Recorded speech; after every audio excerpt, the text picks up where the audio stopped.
मोक्षमार्गस्य नेतारं वेत्तारं कर्मभूभृतां ज्ञातारं विश्वतत्त्वानां वन्दे तद्गुणलब्धये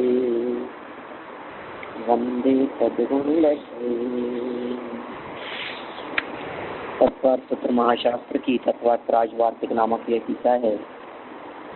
और इस राजवार्तिक नामक टीका में जम्बू द्वीप के संदर्भ में अपनी यहाँ बात चल रही थी।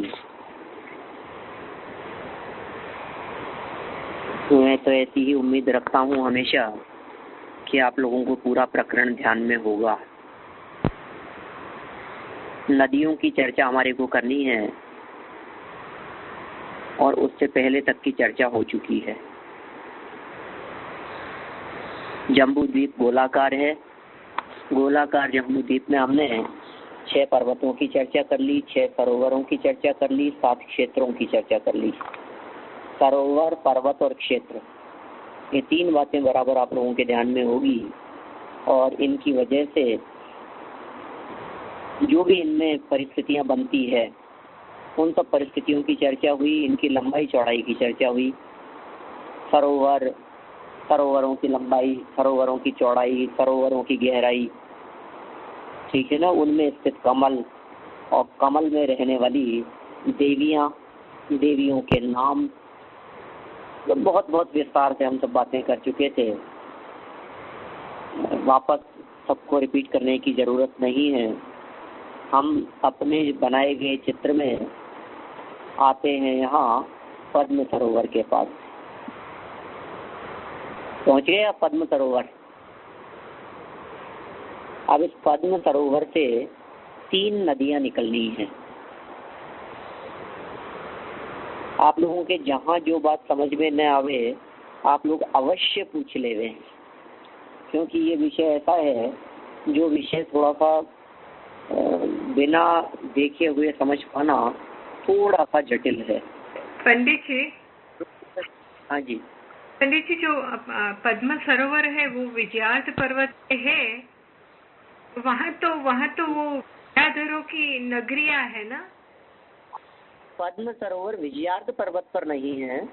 पद्म सरोवर तो हिमवन पर्वत के ऊपर है। हाँ, सॉरी पंडित जी, हाँ थोड़ी भूल हो गई ना। हाँ कोई बात नहीं। पंडित जी, ये जो 7 पर्वतों में विद्यार्थ पर्वत को क्यों नहीं लिया है? 7 पर्वत नहीं, पर्वत 6 ही है। हाँ, आई एम सॉरी, 6 पर्वत में विद्यार्थ पर्वत को इंक्लूड क्यों नहीं किया है? विजयार्थ को इसलिए इंक्लूड नहीं किया क्योंकि विजयार्थ की हाइट बहुत कम है। मतलब जितने भी पर्वत थे 6 पर्वत, वो 100 योजन, 200 योजन, 400 योजन, फिर 400 योजन, 200 योजन और 100 योजन, मतलब 100 योजन तक की हाइट वाले हैं वो सब। 100, 200, 400 योजन। जबकि विजयार्थ पर्वत की हाइट ओनली 25 योजन की है। अच्छा, तो ओनली ये रीजन की वजह से नहीं किया। अच्छा। हाँ। और दूसरा, सिर्फ विजयार्थ पर्वत जो है ना, ये सिर्फ एक ही जगह पर नहीं है। एक्चुअल में विजयार्थ पर्वत, यदि अपन जम्बू द्वीप की बात करें तो 34 विजयार्थ पर्वत हैं सेम हाइट के। अच्छा। अभी हमने एक विजयार्थ पर्वत देखा है भरत क्षेत्र में और दूसरा विजयार्थ पर्वत देखा है हमने ऐरावत क्षेत्र में। तो ये पर्वत तो है ना है पंडित जी, वो दूसरे पर्वत सोने के है, चांदी के है, नीलमणि के है, तो ये विजयार्थ पर्वत किस धातु का बना है? ये भी सिल्वर का है, सिल्वर जैसा है, चांदी जैसे रंग का है। तो एक भरत क्षेत्र में और एक ऐरावत क्षेत्र में 2 विजयार्थ पर्वत तो ये हो गए। इसके अलावा जो विदेह क्षेत्र है उस पूरे विदेह क्षेत्र के अंदर विजयार्थ पर्वत हैं। 32 नगरियां देखी थी हमने एक बार पहले, जब मैं शिकागो, हमने 32 खंड करके देखे थे विदेह क्षेत्र के। विदेह क्षेत्र की 32 नगरियां बतलाई थी। उन 32 नगरीज में से प्रत्येक में, हर किसी नगरी में एक एक विजयार्ध नाम का पर्वत है। तो कुल 34 विजयार्ध हो गए। अब ये कुलाचल तो 6 ही हैं। अब इनके साथ में उन विजयार्ध जो कि सामान्य है उनको जोड़ना उचित नहीं था, इसलिए पर्वतों की संख्या 6 बतलाई है, ज्यादा नहीं कही। ठीक है। हाँ जी। और कुछ देखिए, तो चलिए 32 आपने हाँ एक कहा कि 32 नगरियां हैं और 35 विजयार्ध पर्वत है। 34 है। 34, अच्छा, 2 ज्यादा है नगरियों से। नहीं, 2 जो ज्यादा हैं उसमें से एक भरत क्षेत्र में है और एक ऐरावत क्षेत्र में है। अच्छा, इस तरह, ओके। हाँ जी। 34 नगरियां हैं कुल, 32 विदेश क्षेत्र में है। तो विदेश क्षेत्र की प्रत्येक नगरी में एक एक मलेच्छ खंड, मतलब एक एक आर्यखंड और 5-5 मलेच्छ खंड, और साथ में एक एक बीच में विजयार्ध नाम का पर्वत। इसी तरह से यदि हम बात करें भरत और ऐरावत क्षेत्र की, तो यहाँ भी बीच में एक एक विजयार्ध पर्वत, 5 मलेच्छ और एक आर्यखंड। माने जैसी स्थिति भरत क्षेत्र की है ठीक वही स्थिति ऐरावत क्षेत्र की है, और जैसी स्थिति भरत और ऐरावत क्षेत्र की है ठीक वैसी ही स्थिति जम्बू द्वीप के विदेश क्षेत्र में 32 नगरियों की है। माने विदेश क्षेत्र की प्रत्येक नगरी भरत और ऐरावत क्षेत्र के समान 6 भागों में विभक्त है, 6 भागों में बटी हुई है। समझ में आ गई बात? कठिन तो नहीं है? ये भाग कैसे? हाँ जी, ये भाग विदेश क्षेत्र के 6 भाग कैसे होंगे? हाँ बिल्कुल, बहुत सुंदर आपका प्रश्न है। वहाँ भी 6 भाग हो जाते हैं, क्योंकि वहाँ पर भी बीच में गंगा सिंधु नदियों की जैसे 2 नदियां हैं और बीच में एक विजयार्ध पर्वत है। सेम सिचुएशन है जैसी अपने यहाँ भरत क्षेत्र में है। भाई भरत क्षेत्र के अंदर 6 खंड कैसे हो गए? कि भरत क्षेत्र में 6 खंड करने के लिए एक तो है बीच में विजयार्ध नाम का पर्वत, और गंगा और सिंधु नाम की 2 नदियां बह रही है। तो गंगा और सिंधु नाम की 2 नदियां और विजयार्ध पर्वत, इनके कारण कुल 6 हिस्से हो गए।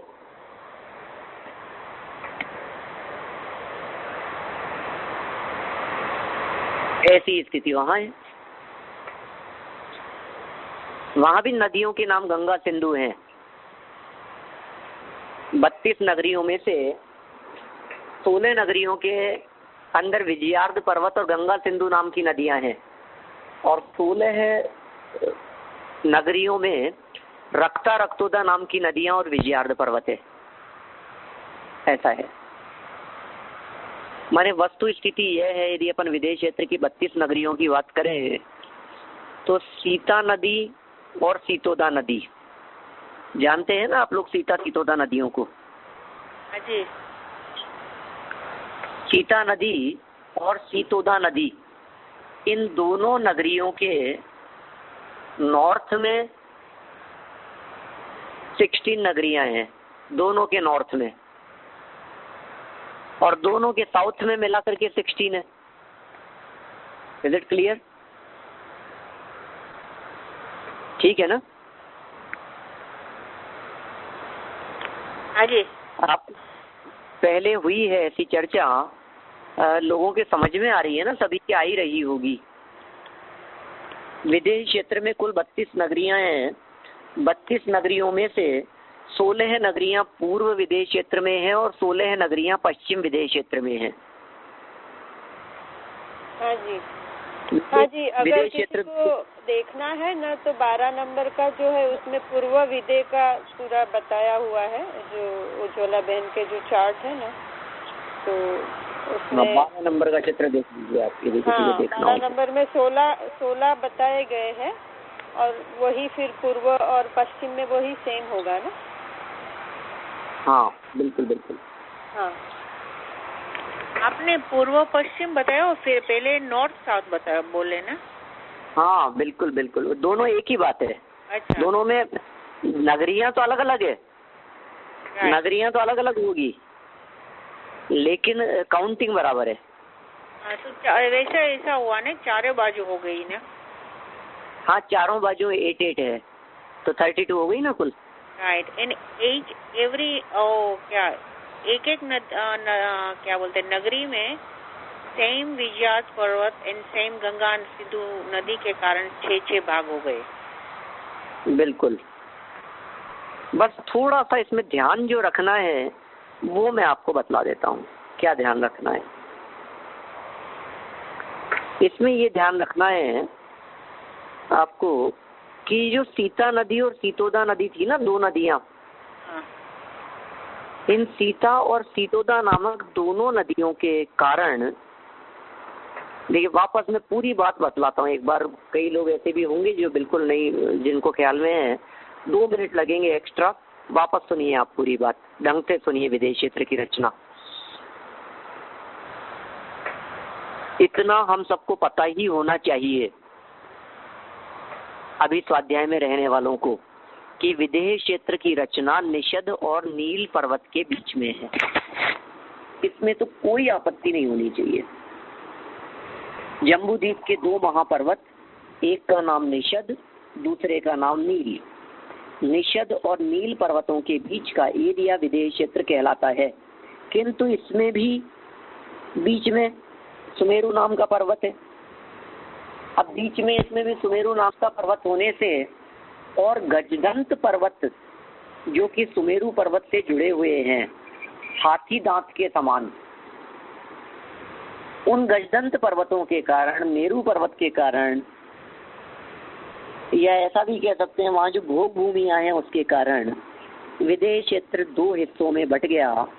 एक पूर्व विदेश क्षेत्र और एक पश्चिम विदेश क्षेत्र।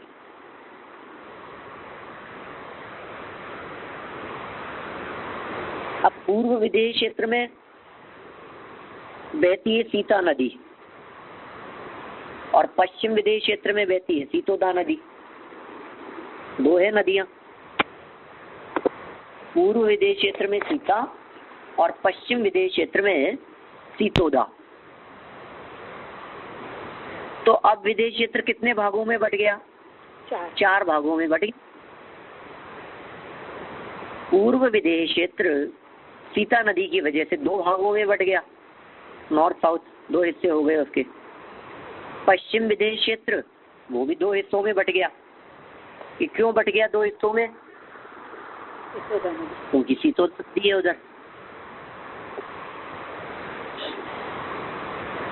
अब ये जो विदेश क्षेत्र के 4 हिस्से हुए हैं, इन 4 में कुल 32 नगरियां हैं। 8888।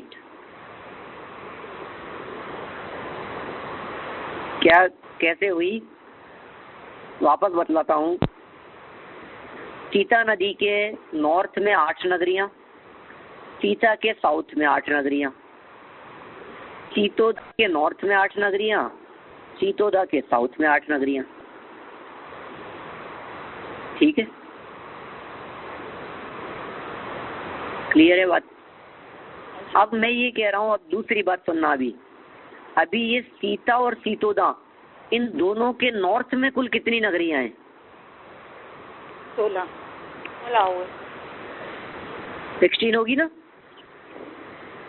और सीता और सीतोदा, इन दोनों के साउथ में कितनी नगरियां हैं? 16। अब सुनिए आप, जो नॉर्थ वाली 16 नगरियां हैं, सीता के नॉर्थ में और सीतोदा के नॉर्थ में, नॉर्थ वाली इन 16 नगरियों में सब में एक एक विजयार्ध पर्वत और बीच में गंगा सिंधु नाम की नदियां।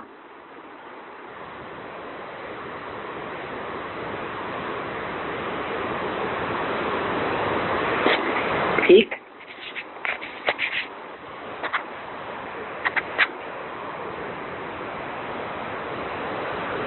अब साउथ वाली तरफ देखो आप, तो साउथ में जो कहा गया है 16 नगरियां, उन सभी 16 नगरियों में भी बीच में विजयार्ध पर्वत और 2 नदियां रक्ता और रक्तोदा।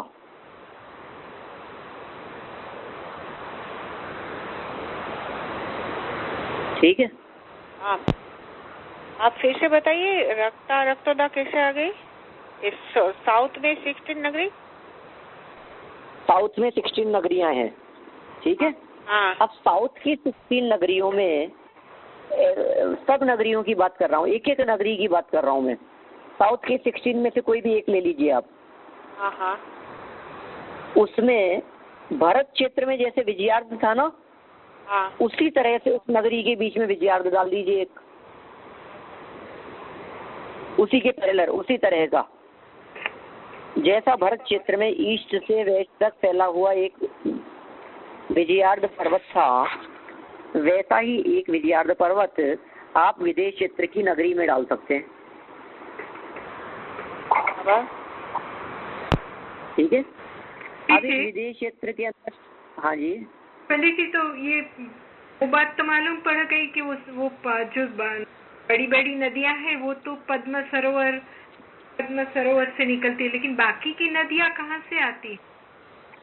हाँ, बहुत सुंदर आपका क्वेश्चन है। देखिए आप, निषद और नील पर्वतों के ऊपर कुछ कुंड और हैं।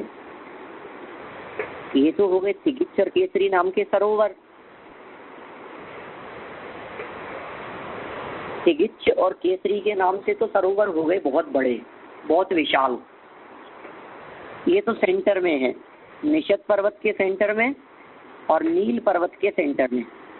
एक निषद के सेंटर, मतलब एक निषद पर्वत के सेंटर में है जिसका नाम है तिगिच, और एक नील पर्वत के सेंटर में है जिसका नाम है केसरी। तिगिच और केसरी से निकलने वाली नदियां तो हो गई बड़ी विशाल नदियां, जिनका नाम था, एक का नाम सीता और एक का नाम था सीतोदा। ठीक है।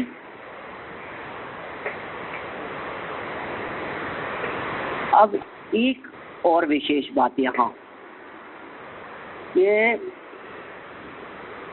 एक साइड की बात करते हैं अपन अभी।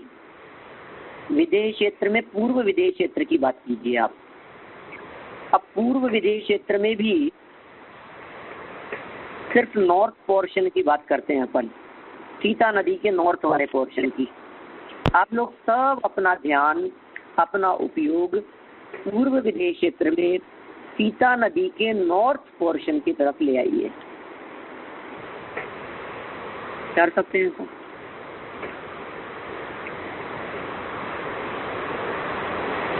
सीता नदी के उत्तर में आ गए हम लोग सब।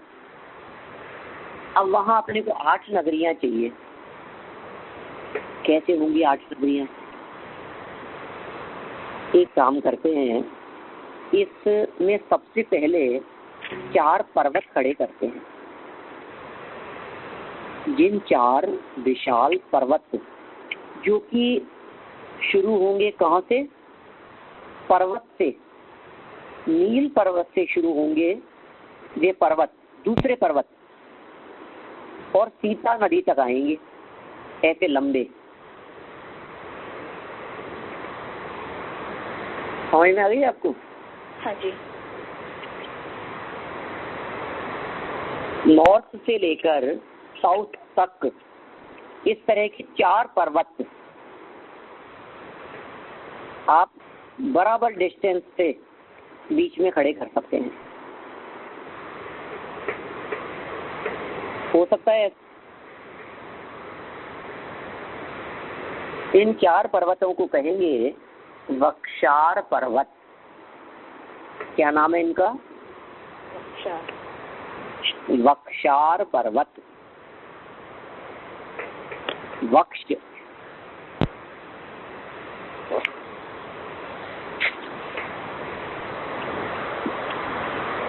ये वक्षार पर्वत कितने हैं विदेश क्षेत्र में?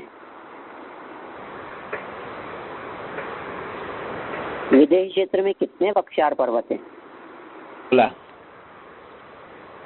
4। कितने? नॉर्थ ईस्ट में 4। 16 हो गए टोटल। टोटल 16, हाँ। 16 वक्षार पर्वत हो गए ना।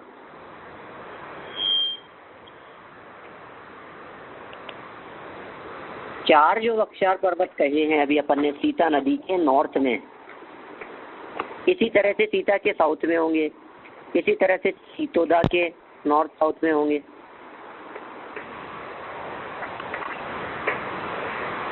अब एक और पॉइंट, इन चारों वक्षार पर्वतों के बीच में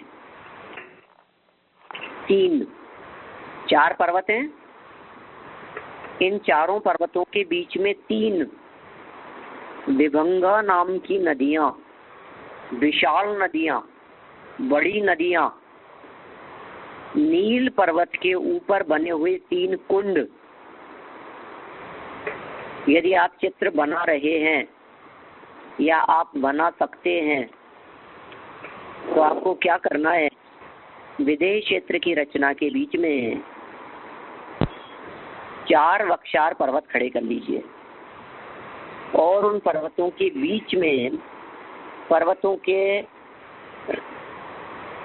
बीच में विदेश क्षेत्र वाले हिस्से में नील पर्वत के ऊपर की तरफ 3 कुंड बना लीजिए। जो कुंड बनेंगे केसरी सरोवर से राइट साइड में, केसरी सरोवर से राइट साइड में नील पर्वत के ऊपर वक्षार पर्वतों के बीच में। वापस बोलता हूँ, देखिए कितनी बातें बोली है मैंने। नील पर्वत के ऊपर राइट साइड में, नील पर्वत के ऊपर एक केसरी नाम का सरोवर है। उस केसरी सरोवर के राइट साइड में 3 विभंगा कुंड बनाने हैं अपने को, लेकिन उन 3 विभंगा कुंडों की लोकेशन कौन सी होगी ये सब बता तो दिया। नील पर्वत के ऊपर कि नहीं, नील पर्वत के ऊपर लेकिन वक्षार पर्वतों के सेंटर में, सेंटर वाली जगह। समझ में आ गई बात? कहने का मतलब यह है कि नील पर्वत के ऊपर स्थित विभंगा कुंडों से बहने वाली नदियां सीता नदी में जाकर के मिलेगी, जिसके कारण ये विदेश क्षेत्र का एक हिस्सा, सीता नदी का नॉर्थ पोर्शन, ये पूरा का पूरा 8 भागों में बट जाएगा। पंडित जी, लेकिन वो तो वहाँ तो उत्तरकुरु देवकुरु है ना, देवकुरु वो तो बीच में है।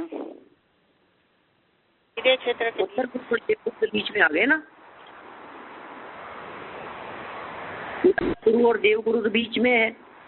हम कह रहे हैं आप तिगिच्छ सरोवर से और राइट चलिए थोड़ा, केसरी सरोवर में आएगा ना, इस साइड। हाँ जी, ईस्ट साइड में आएगा ना। हाँ जी, ईस्ट में आएगा। नील पर्वत के ऊपर आप ईस्ट में चलिए और बढ़िए और बढ़िए और बढ़िए, ईस्ट में चलते जाइए। कहाँ तक चलना है? ईस्ट की तरफ मुंह करके आप चलते जाइए। आपको राइट साइड में सबसे पहला वक्षार पर्वत दिखेगा। छोड़ करके आगे बढ़ जाइए। आगे बढ़ने के बाद में दूसरा वक्षार पर्वत आवे, उसके पहले पहले बीच में ही आधे रास्ते पर ही आपको विभंगा कुंड के दर्शन होंगे। विभंगा कुंड मिल जाएगा। नील पर्वत के ऊपर सरोवर कौन सा है? केसरी सरोवर। केसरी सरोवर है ना।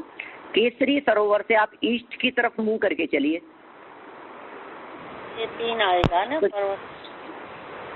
तो आप यदि ईस्ट की तरफ मुंह करके आगे बढ़ते जाएंगे तो राइट हैंड साइड में आपको कुछ दिखेगा। एक पर्वत दिख रहे हैं, ये 4 जो अभी आपने बनाए हैं।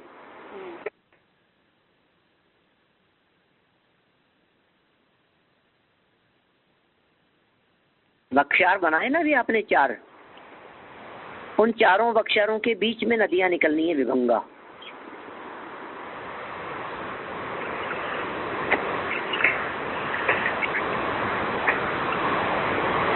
तो विभंगा नदी 4 पर्वत के बीच में 3 हाँ 3 विभंगा नाम के कुंड हैं। 3 पर्वत के ऊपर, पर्वत के ऊपर ऐसे राउंड शेप में 3 कुंड बना लीजिए।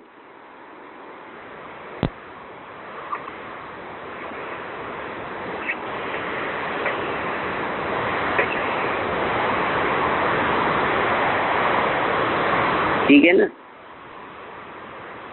राउंड शेप में 3 कुंड बना लीजिए और कुंड से बहाइए नदियों को, और उन नदियों को बहते हुए मिला दीजिए सीता नदी में।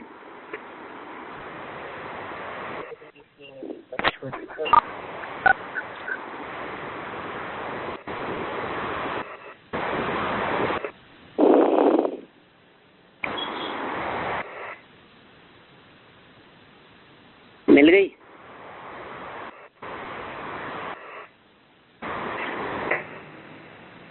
अब काउंट कीजिए कितने हुए। अब विदेश क्षेत्र की सीता नदी के नॉर्थ में देखेंगे तो आपको कितनी नगरियां दिखेगी? 8 दिखेगी कुल।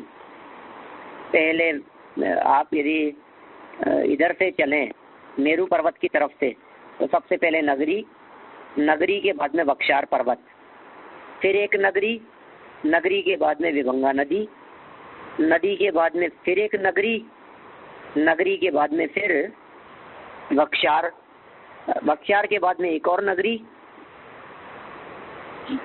और फिर नगरी के बाद में विभंगा, फिर नगरी, फिर बख्शार, फिर नगरी, फिर विभंगा, फिर नगरी, फिर बख्शार और फिर नगरी। ऐसा ही हो रहा है। 8 हो गए।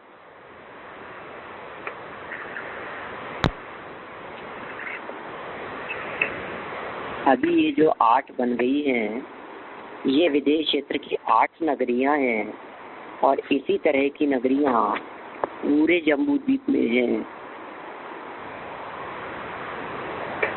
अर्थात ऐसा कहा जा सकता है कि यहाँ जम्बू द्वीप के विदेश क्षेत्र में 8 और 8 कुल 32 नगरियां हुई।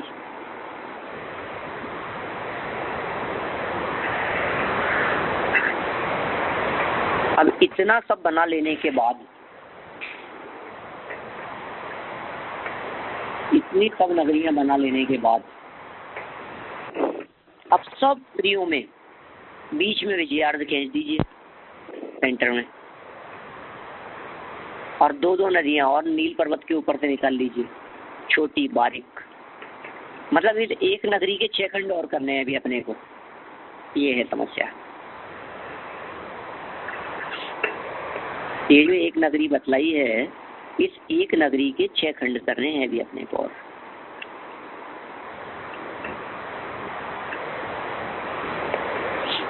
तो 8 नगरी 6 खंड पंडित जी, 8 हो गए ना ये पूरे। 8 तो क्लियर हो गए। 8 क्लियर है ना मैम?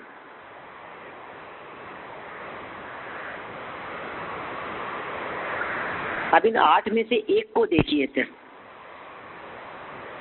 8 में से सिर्फ एक नगरी की बात कर रहे हैं अपन।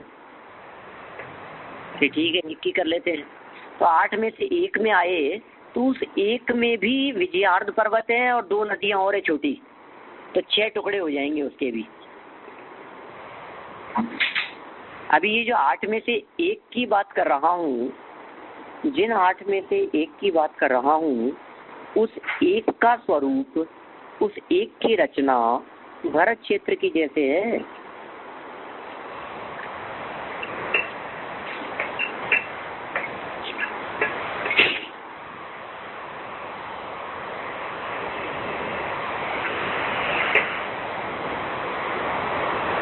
क्या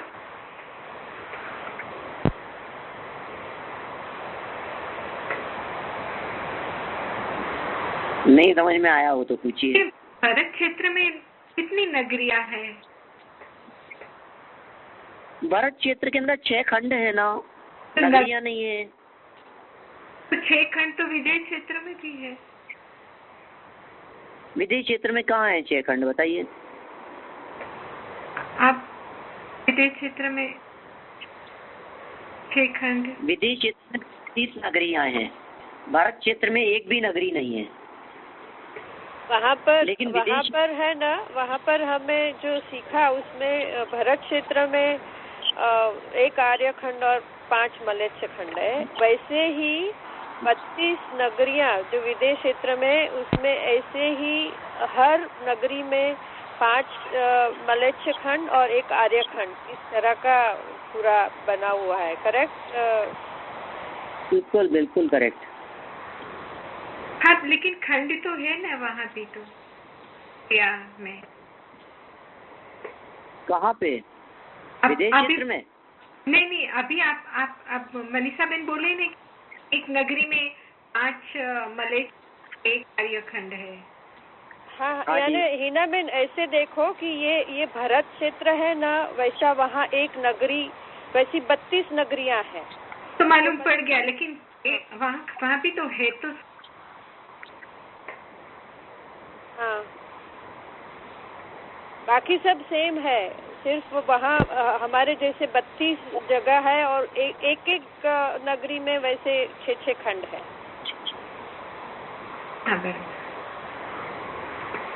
नहीं आई है नवीन समझ में? हाँ, नहीं आ गई। वो पंडित जी ने पहले से ही बता दिया ना कि जो ऐरावत है ऐसा ही भरत है, ऐसा ही विदेश क्षेत्र में सब जगह एक नगरी में है।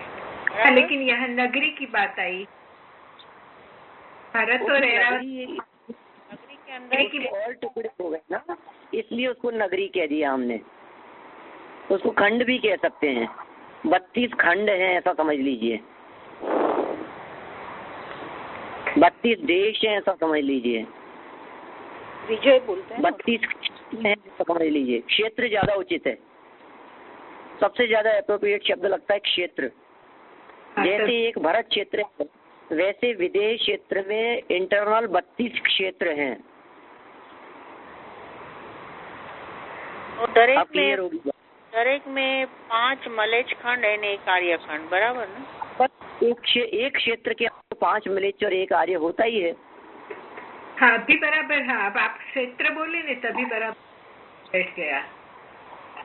हाँ, नगरिया तो बोलते विदेश क्षेत्र मालूम पड़ता, सिटी। हाँ, कोई बात नहीं, वो मैं समझ गया था। देखिए, अब भरत क्षेत्र में जिस तरह से 6 खंड हैं, उसी तरह से विदेश क्षेत्र के 32 खंड नहीं, 32 क्षेत्र, विदेश क्षेत्र के 32 क्षेत्र, और प्रत्येक क्षेत्र में 5 म्लेच्छ और 1 आर्यखंड है। यानी उसका विस्तार भी तो कितना बड़ा है ना, हमारे यहाँ से कितना 32 गुना बढ़ गया। 32 नहीं था, 64 टाइम्स है। 64 विदेश क्षेत्र वाला जो है दोनों। अच्छा, वो भरत क्षेत्र की तुलना में 64 टाइम्स है। हाँ, बरोबर। अब उसमें ये एरिया घटा दीजिए तो भी एटलीस्ट समझिए इतना तो कि भरत क्षेत्र के बराबर एक खंड है वहाँ का। जितना बड़ा भरत क्षेत्र है लगभग उतना ही बड़ा विदेश क्षेत्र का एक खंड होगा। हाँ। क्योंकि बीच में जो उत्तर कुरु और देवकुरु वाला जो पार्ट है ना, वो बहुत बड़ा एरिया है। अच्छा। उत्तर कुरु और देवकुरु वाला हिस्सा छोटा नहीं है, वो भी बहुत बड़ा है।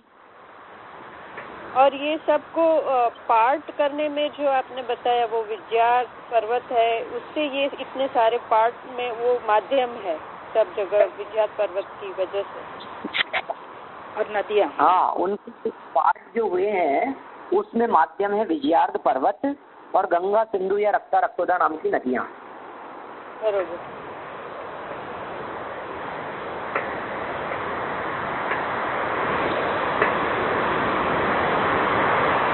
ठीक है। हाँ जी। चलिए, अब आप आ जाइए अपने। अच्छा, एक और प्रश्न उठा है पंडित जी। तो ये नदियाँ जो है वो पार्ट करने में तो है, लेकिन ये तो एक दूसरे में फिर भी बहती है ना, सेम बहता होगा दूसरे खंडों में भी। कौन सी नदियाँ? ये जो 4 नदियाँ आपने बताई ना, जो पार्ट करने में, एक पर्वत, विज्ञात पर्वत और 4 नदियाँ। तो ये नदियाँ तो वो लिमिटेड टू वही विजयार्ध पर्वत और 4 नदियाँ नहीं है? नहीं, 2 नदियाँ और सरोवर, राइट? देखिए, एक नगरी की बात कर रहे हैं अपन। एक नगरी में एक विजयार्ध पर्वत है और 2 नदियाँ पर्वत से बहती हुई विजयार्ध पर्वत के बीच में से, उसके अंदर गुफा में से निकलती हुई अपोजिट साइड जाकर के, और वो उधर नदी में जाकर के मिल जाती है, सीता नदी में। तो 2 ही नदियाँ हैं ये। और बीच में विजयार्ध पर्वत की गुफा में से निकल रही है ये नदियाँ। अच्छा। तो अभी इसमें सीता नदी की तरफ जो होगा पार्ट, उसमें एक आर्य खंड है और बाकी के 5 म्लेच्छ खंड है। बरोबर। ये विशेष बात यहाँ ध्यान रखने योग्य है कि ये जो बीच में अपन ने विभंगा नाम की बड़ी विशाल नदियां बतलाई थी, विभंगा कुंड थे ना 3, नील पर्वत के ऊपर 3 बनाए थे अभी अपन ने ईस्ट में, जिनके कारण 8 हुए थे, 4 वक्षार और 3 विभंगा। 4 वक्षार और 3 विभंगा। तो तीनों जो विभंगा नदियां हैं, उन विभंगा नदियों को कोई भी व्यक्ति पार नहीं कर सकता। बीच में जो वक्षार नाम के पर्वत हैं, उन पर्वतों का कोई व्यक्ति उल्लंघन नहीं कर सकता।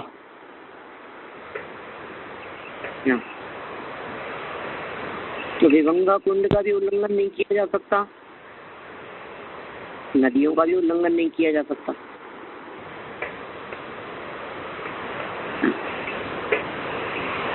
तो जो व्यक्ति का जन्म जिस नगरी में हो गया, वो व्यक्ति जीवन पर्यंत के लिए उसी नगरी का होके रह गया। इम्पोर्टेंट बात हमने इस संदर्भ में भी बतलाई थी। ये जो 8 नगरियां हैं, 8 नगरियां हैं, इन 8 नगरियों में तीर्थंकर सिर्फ एक ही नगरी में है।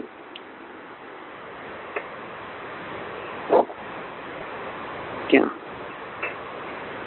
तो बाकी 7 नगरियों की पोजीशन बिल्कुल भरत क्षेत्र की जैसी है, तीर्थंकर विहीन, तीर्थंकर के बिना। ये है स्थिति।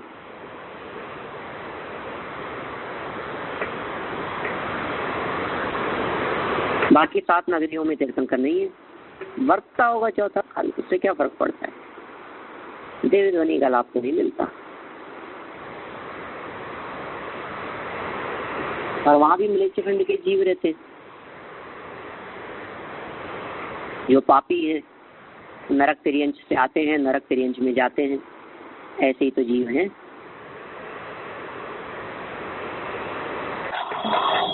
पंडित जी, वहाँ पे विद्याधर वगैरह भी तो होते होंगे? हाँ, उन विजयार्धों में भी होते हैं। तो वो भी एक नगरी से दूसरी नगरी में नहीं जा सकते? विद्याधर जा सकते हैं, विद्याधरों के अलावा और कोई नहीं जा सकता। देखिए, मैं आपको बतलाता हूँ, एक बार ध्यान से सुनिएगा मेरी बात। पहले मेरी सुनिए आप। क्या है एक्चुअल स्थिति कि जिनके पास में विद्याएं हैं, जो विद्याओं के स्वामी हैं, विद्याधर वे होते हैं जो आकाश मार्ग से गमन करते हैं। तो उनकी तो ऐसी सामर्थ्य है कि कहीं भी जा सकते हैं, विद्याधर है ना वे। और बाकी अन्य जो साधारण मनुष्य हैं, वे कहीं नहीं जा सकते। विद्याधर जा सकते हैं, चारण रिद्धिधारी मुनिराज जा सकते हैं, और कोई रिद्धिधारी मुनिराज हो, और कोई नारद है, रुद्र हैं, ऐसे महापुरुष हैं, वे जा सकते हैं बस।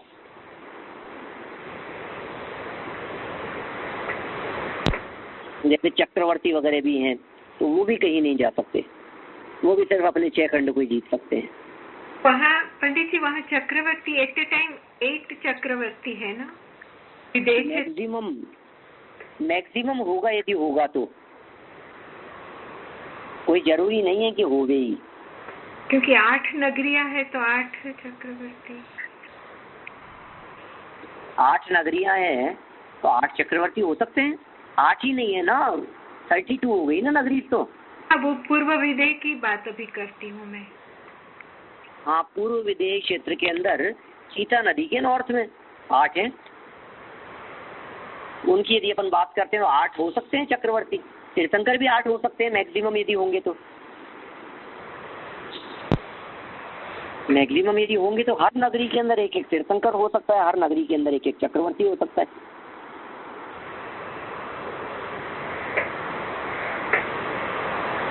लेकिन होते नहीं है, हो सकता है, होने में कोई बाधा नहीं है।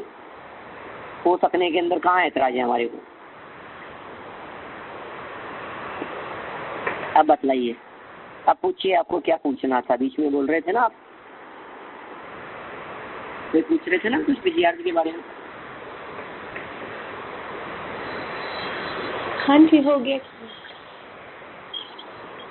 ठीक है, चलिए अब वापस आ जाएं अपन भरत क्षेत्र में, नदियों की तरफ आ जाएं। सरोवरों में से नदियां निकालने का काम शुरू करते हैं। सरोवरों के अंदर पानी बहुत है और सरोवरों से जल निरंतर बहता रहता है, ऐसी व्यवस्था है। सरोवरों में से जल बहता है नदियों के माध्यम से और वह समुद्र में जाकर के मिल जाता है। समुद्र के अंदर कभी बाढ़ नहीं आती।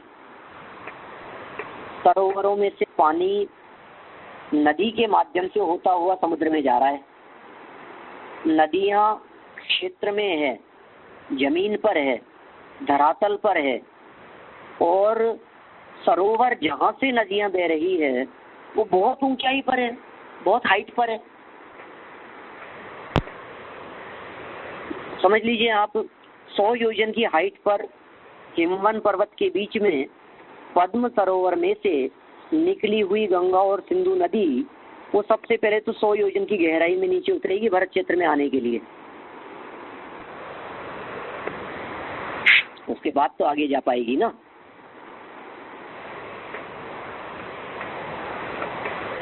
तो हमारा ये पूछना है कि उन सरोवरों में जल कहाँ से आता होगा, ये बतलाइए।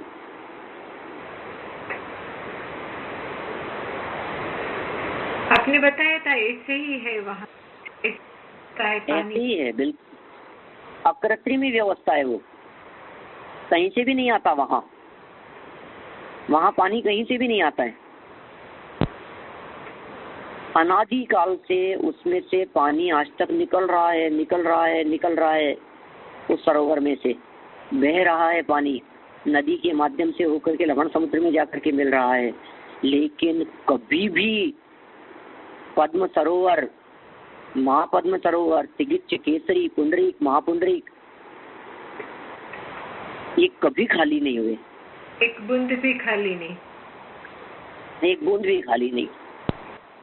कभी कभी ऐसे क्वेश्चन पूछे जाते हैं, ऐसे स्थान का नाम बतलाइए, ऐसे क्षेत्र का नाम बतलाइए, ऐसी जगह का नाम बतलाइए जहां से पानी निकल करके बहता तो है लेकिन उसमें पानी कहीं से आता नहीं है। वे कौन से स्थान हैं? तो हम कहेंगे उन स्थानों के नाम है 6 महापर्वत, पद्म, महापद्मादि, 6 महासरोवर, पर्वत में पद्म, महापद्मादि 6 सरोवर। इन सरोवरों में से पानी निकलता तो है लेकिन कहीं से इनमें पानी आता नहीं है। ये बड़ी गजब सुंदर अकृत्रिम व्यवस्था की चर्चा चल रही है अपनी। देखिए, सृष्टि में कितनी व्यवस्था है, प्रकृति में कितनी व्यवस्था है, नेचर में कहीं कोई गड़बड़ी नहीं है। हर चीज ऑटोमेटिक है, हर चीज व्यवस्थित है? इस व्यवस्थित व्यवस्था को स्वीकार कर लेने वाले ज्ञानी हो जाते हैं, धर्मात्मा हो जाते हैं, सम्यक दृष्टि हो जाते हैं। और जिन्हें इस व्यवस्थित व्यवस्था के अंदर शंका खड़ी होती है, जो संकदी तो कुदृष्टि, जो शंका करते हैं वे कुदृष्टि हो जाते हैं, मिथ्या दृष्टि हो जाती है। कितना सरल उपाय है, सम्यक दृष्टि और मिथ्या दृष्टि के बीच में कितना सरल संधि बतला दी गई है। तो हमारी भी यही जिम्मेदारी है कि प्रकृति की इस अकृत्रिम शाश्वत व्यवस्था को हम यथावत स्वीकार करें, जैसे कही है उसे उसी रूप में स्वीकार करें, उसी रूप में अपनाएं, उसी रूप में जाने उसको, और जानकर पहचान कर अपने त्रिकाली ध्रुव की श्रद्धा करें, सम्यक दर्शन की प्राप्ति करें, और फिर केवल ज्ञान लेकर के प्रत्यक्ष इन सब स्थिति को देखें। तो हम सभी ये काम करें, इसी मंगल भावना से मैं बात कर देता हूँ। शेष चर्चा अपन आगे कल विस्तार से देखेंगे। अभी जन्म